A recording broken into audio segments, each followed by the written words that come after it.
Good morning. বুট্টুর school bus চলে যেতেই আমি রান্নাঘরে আসলাম। কৌশিক আজকের বলল আমার জন্য প্লেন ভাত আর কালকে রাতে না বানিয়েছিলাম কারি পকোড়া, আর সেই রেসিপিটা কিন্তু তোমাদেরকে দেওয়ার জন্য আমি রেখে দিয়েছি। খুব শিগগিরই সেটা আমি দিয়ে দেবো। এই শীতকালে না ভীষণ ভালো লাগে পকোড়া বানিয়ে আর তারপর কারির মধ্যে না সেগুলো দিয়ে দিই, ভীষণ সুন্দর খেতে লাগে। আর এটা আমি মহারাষ্ট্রে গিয়ে প্রথম খেয়েছিলাম। আমাদের কিন্তু শীতকালটায় এত ভালো লাগতো গরম গরম ভাতে না এই ধোয়া ওরা কারি পকোড়া খেতে। তো এই নিয়েই কৌশিক আজকে চলে যাবে অফিসে।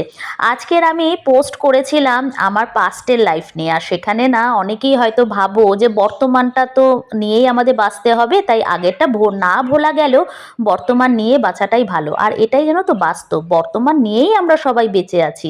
পাস্টের কথা আমরা কখনো কেউ ভুলতে পারি না, সবই মনে থাকে, কিন্তু ওই সময়ের সাথে সাথে একটু কম একটু বেশি এইসবই ওঠানামা হয়। আর তোমাদের না আজকের আমি অনেক কিছু শেয়ার করব।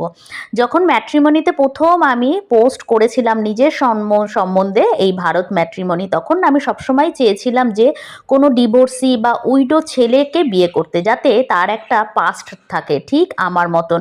আসলে কি বলো তো, পাস্ট থাকলে না সে আমাকে যতটা বুঝবে আর আমিও তাকে যতটা বুঝবো, একটা নর্মাল ছেলে মেয়ে বলতে, নর্মাল আমি এই জন্য বলছি আনম্যারেড ছেলে মেয়েরা না সেই জিনিস ততটা বুঝবে না। তাও জানো তো কিছু কিছু ছেলেদের মধ্যে এই পাওয়ারটা থাকে, নিজে একদম প্রথমবার বিয়ে করলেও বউয়ের যদি পাস্ট থাকে সেটাকে খুব সুন্দরভাবে না মেনে নেয়, এবং মেনে নেওয়ার থেকেও সেটা বুঝে চলে। আর বউরাও অনেক সময় এরকম হয়, কোনো মেয়েও যদি সে একদম প্রথম বিয়েই এটা হয় আর হাজবেন্ডের যদি কোনো একটা পাস্ট থাকে, তাহলে সেটাকে না খুব সুন্দরভাবে কিন্তু মেনে নিয়ে সুন্দরভাবে গুছিয়ে সংসার করা এটা থাকে। কিন্তু আমি নিজেকে অতটা ভাগ্যবান মনে করি না বলে আমি কিন্তু মনে করেছিলাম যে না, এমন ছেলেকে বিয়ে করব যার জীবনেও একটা ভীষণ কষ্ট হোক আনন্দ হোক সব কিছু মিলিয়ে একটা যেন পাস্ট থাকে, তাহলেই সে আমাকে বুঝবে আর আমিও তাকে বুঝবো।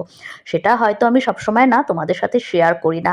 ঠিক আজকের আমি যেমন পোস্ট করেছিলাম আমার পাস্ট লাইফ নিয়ে ফটো দিয়ে, আজকে যেহেতু মৃত্যু দিন তার, এটা ভীষণ কষ্টের দিন, কিন্তু এটা তো 9 বছর হলো, তাই আমি এত সুন্দরভাবে তোমাদেরকে না এখন বলছি, কিন্তু ভেতরটাতে অবভিয়াসলি কষ্ট হয়। অনেকেই ভাবছো যে এরকম পোস্টে আমার বরের হয়তো এফেক্ট পড়বে, কারণ সে তো কষ্ট পেতে পারে। না, সে কষ্ট না পাবে না, কারণ তারও তো পাস্ট আছে, আর সেটা না নিয়েই আমার কিন্তু এত বছরের আমি সংসার চালিয়ে যাচ্ছি।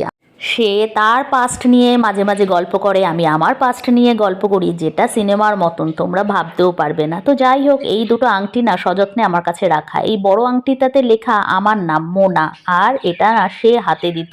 আর এই ছোটটাতে লেখা দীপু, যেটা আমি হাতে দিতাম। এখন আংটিগুলো আমরা বানিয়েছিলাম দুজনের নাম দিয়ে, পাশাপাশি রাখতে পারলেও আমরা কিন্তু দুজনে দুজনের হাতে এটা পরে কখনোই থাকতে পারবো না, কারণ সেটা এখন আর সম্ভব নয় যে আমি এই দীপু লেখা আংটিটা আমার আঙ্গুলে দিয়ে রাখবো। কিছু কিছু জিনিস আমিও মেনটেন করি, কিছু কিছু জিনিস না আমার হাজবেন্ডও এখন মেনটেন করে।